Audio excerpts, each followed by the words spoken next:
Good morning and welcome back, everybody. I hope you enjoyed your summer and now are ready to get down to business and focus on our school year 2018-2019, Idea Center's fourth year, and our school goal and curricular focus for the year. And before we get to that, really quickly, I just want to acknowledge what we've achieved over these past 3 years, especially when it comes to really embracing and developing project-based learning and our student showcases where students are presenting their learning, and how impressive it's been to see students that have been with us all 3 years, like Sinai and Hilda, just how much they've grown over these 3 years and how much more confident they are when they are presenting their learning and more mature and just well-spoken. And it's really been enjoyable to watch and impressive to see. And so I really appreciate the efforts you've made to give them these amazing learning opportunities. So thank you for that. For this year, our focus is not only going to be on project-based learning and everything we've been doing, but we're going to focus a little bit more on some academics as well. Based on our CASP data, our math and ELA, that I looked at on the California dashboard, which is now available to anyone in the public who wants to see it. I've put together this graph to kind of show you where we are in comparison to not only schools within our district, but some outliers throughout the county as well. Not only is this important to see just so we know how our students are achieving, but it's also important to note that we are a school of choice. So parents are looking at this data, or can look at this data, and it might be what makes them decide to come to our school or to not come to our school. So right now, we are definitely below standards. So I call meeting academic standards the line of opportunity. And here we have some schools, West Hills being in our district, that are above this line of opportunity. So as a whole, their students are really doing well. And then we have the schools who are still working to get there. And we are definitely towards the bottom. And so we need to be making efforts to make sure that we are moving in this direction as much as we possibly can so that we're getting closer to this line of opportunity and eventually above it. So in order to do that, we're going to be addressing one of these issues this year. And the issue we're going to be addressing is writing. And there are a couple reasons for that. Number one, I think we all can acknowledge, regardless of what we teach, that our students struggle with writing. But additionally, when we look at the data, writing also presents the largest achievement gap between our low-income students and our not low-income students. So here we have a 17% gap in the fact that we have low-income students who are meeting the writing standards, which is only 11%, and the not low-income students who are meeting the writing standards, which is only 28%.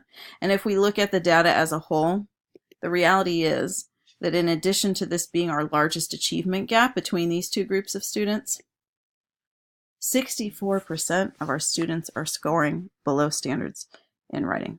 Now, whether this just represents their ability to write or whether it also represents their ability to write on the CASP test is definitely a factor. But the reality is this number is too high. So we need to address writing and get our students to be more confident and more skilled in their ability to write. So our school-wide academic goal for this year is that in the category of writing, by June 2019, at least 30% or more of our students will be performing above standards in writing. And that the achievement gap between our low-income and not low-income students will be less than 12%. So those are our goals. So the next question, of course, is, well, okay, what are we going to be doing to meet those goals? And I know for some of you, the question is not only what are we going to do, but what am I going to do? Because I don't teach writing. I don't really know how to teach writing. Maybe you're thinking, I'm not really that confident in my own ability to write. So how am I going to teach my students to write if I don't feel like I can do it very well myself? And one of the things we try to teach our students is to problem solve and embrace the unfamiliar. and have a growth mindset. So I'm going to ask you to do that same thing and model that for our students. And we're going to tackle this together as a team. And Simon Sinek has a great metaphor for this that I wanted to allow him to share here real quick.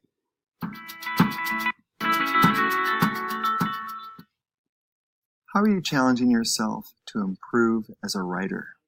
My own desire is to push beyond what I think I'm capable of. Sometimes I'll do it successfully and sometimes not. I want to try writing something that's totally outside of my norm. I want to try writing fiction.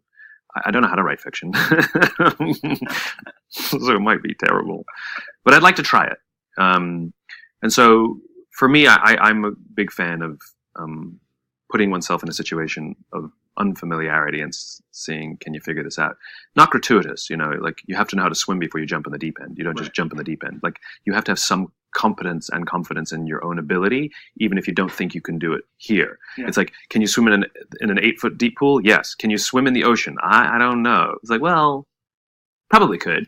Yeah. It'll be harder and it'll be different, but you have a basic competence, Right. And so, I keep looking for the oceans. Like I've done the pool, and I want to do an ocean, and so, or I want to do a stronger current or whatever it is.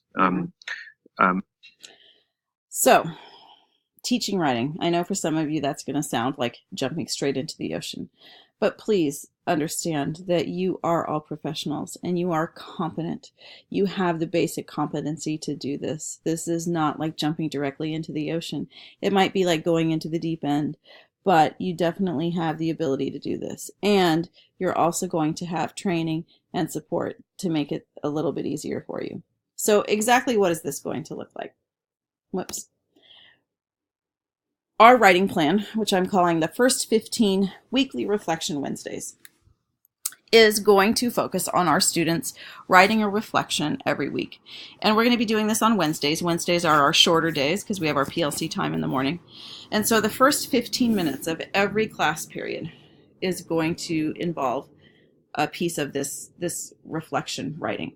So regardless of what you're teaching, whether it be construction or math or culinary, every student, every teacher is going to be engaged in this. So if you teach period 1 and students during period 1, are going to be involved in the pre-writing process. And then period 2, in your period 2 class, they're going to take that pre-writing and then they're going to actually write their draft. And then for period 3, the first 15 minutes is going to be focused on a peer review of that draft and a peer scoring of that draft based on a rubric. And then during period 4, students will be revising their reflection and again scoring that based on the same rubric. And then once a month, students are going to submit what they think is their strongest reflection. And in your grade level PLC teams, you're going to get together and score those reflections. And those scores are going to go into Illuminate so that we can also see our growth over the year. And then you're also going to assess who might need a little bit more help. So for example, if Cisco still really isn't meeting those standards, what more do we need to do to help Cisco meet the standards, get up to meeting standards? Or maybe we have a student like Addie who seems to be meeting standards and isn't even putting that much effort into it. So how do we challenge her to really push herself to achieve even more? Additionally, in the past, we've talked about Hattie's influences on student achievement. And I just wanted to look at what factors this process is going to be involving and to show you what a high effect all of these factors have. So factors from starting with just us as teachers actually having the belief that our students can achieve. And with this practice, their abilities will improve and they will grow. To our own belief that we can do this, we can address this, and as a teacher, I can do this effectively, and my students will see that. From students reporting their own scores using a rubric to, again, teacher credibility, the fact that you're up there really working with them, and in some cases, your lack of confidence in writing might really resonate with them. And if they see you doing it, they're going to be more willing to challenge themselves if they see that their teachers are willing to challenge them as well. Scaffolding, you'll be provided with plenty of scaffolding. They'll be doing some peer assistance. And again, this every week is going to be deliberately practicing and focusing on academic writing. So again, our school-wide academic goal is to get at least 30% or more of our students performing above standards, to decreasing that performance gap to 12% or less by focusing on a weekly reflection on Wednesdays. And you'll be provided with graphic organizers and brainstorming questions and prompts and writing templates and peer review checklists and rubrics. All of that will be provided for you, as well as training on how to implement this into your classrooms. And together we are going to embark on this journey to see how we can improve our students' abilities to write. Because, as it says right here, reading and writing are life skills that everyone should have the opportunity to learn.